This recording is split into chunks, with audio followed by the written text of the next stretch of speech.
Today, I'm going to be showing you how to do the easiest gel manicure right at home from start to finish. Everything I'm using is from Sally Beauty, so I will have that link down below for you guys, and we're just going to get right into it. Starting off with some nail prep, you want to push back / remove your cuticles. My go-to for this is the Blue Cross Cuticle Remover in Orangewood Sticks. I love this stuff. It's easy, it's affordable, and it works every time. So all you're going to do is just put some of that cuticle remover around your cuticle area, and then I'm using the cuticle stick just to gently scrape off that dead skin. This is going to help prevent your nails from lifting, and overall it just looks better. After that, I'm going to wash my hands, and then I'm going to go ahead and file and shape my nails. I do keep up with my nail shape pretty well, so I just go across a few times and then up along the sides, but this is really going to depend on what your nail shape is. And then after that, you want to remove the natural shine from your nails. So this is basically just roughing up the surface a bit so that the product has something to adhere to. I'm using a file. You could also use a medium grit buffing block or an e-file. Again, really comes down to what your personal preference is, but you want to make sure there are no shiny spots whatsoever. If you're finding that your nails just kind of pop off, then this may be why. To finish off the nail prep, I'm just going to wipe my nails off with some rubbing alcohol. You can also use the ASP 2-in-1 dehydrator or acetone. I just don't have it on hand. And then you are done with your nail prep. All right, now for the gel application. This is my favorite part. So I'm going to be using the Dashing Diva 1 Gel. I've been seeing this brand for a bit, and I've been wanting to try it out so bad. One, because the packaging is really cute, but two, because it's a one-step gel. So you don't need a base coat, you don't need a top coat. You can just go right in with your color. And I decided to go with red. I don't know, I was feeling a classic red today. And you can take off that circle top part of the lid, as you can see right here, but I ended up keeping mine on because I felt like it was easier to hold. But regardless, you're going to go in with your first coat. Like I said, it's a one step. So as soon as you're done doing your prep and wiping off your nail, you can go ahead and apply your color.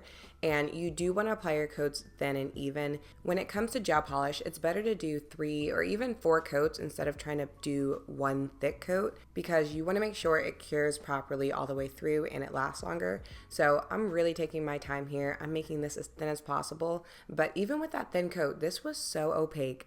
I was so happy with this, and you can tell I applied it then because you can still see the bumps of my nail from my nail prep. So don't even worry about that. I promise it goes away.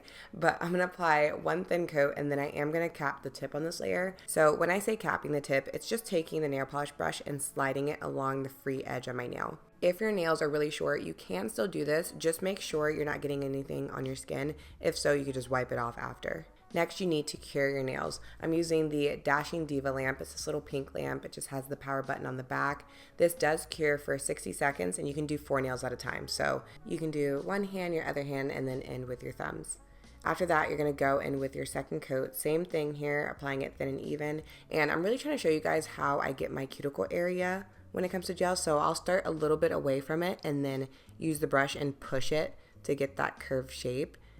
I hope that makes sense, but that's how I always do it. I never just kind of plop it too close to the cuticle area because I don't want to worry about flooding them or anything. And as you can see, this smoothed out so nicely. I ended up doing 2 coats and that was good for me, but you may need 3 just depending on your nail length or how you're applying it. So I'm going to cure my nails one more time underneath my lamp for 60 seconds. And that is it, you guys. Because it's a one step, there's no sticky layer or anything. Everything is smooth and you're ready to go. I know, I was not kidding when I said this was super easy. I am going to end with some cuticle oil. This is the ASP Milk and Honey Roll-On Oil. This stuff smells so good. And I'm just going to massage that in to moisturize the skin around my nails.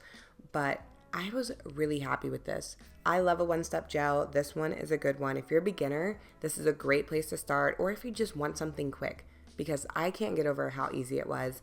One thing I do want to point out though, if you want an even smoother finish or you want your nails to last even longer, I would apply a top coat over this. Even though it's optional, they do make one, so you can go ahead and apply that.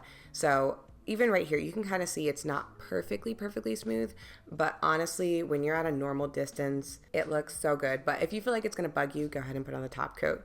And here is the final look. These just look beautiful. I understand why red nails are just classic, timeless. Look at that. But as always, I hope this video helped you guys out, and I will talk to you in my next one. Bye.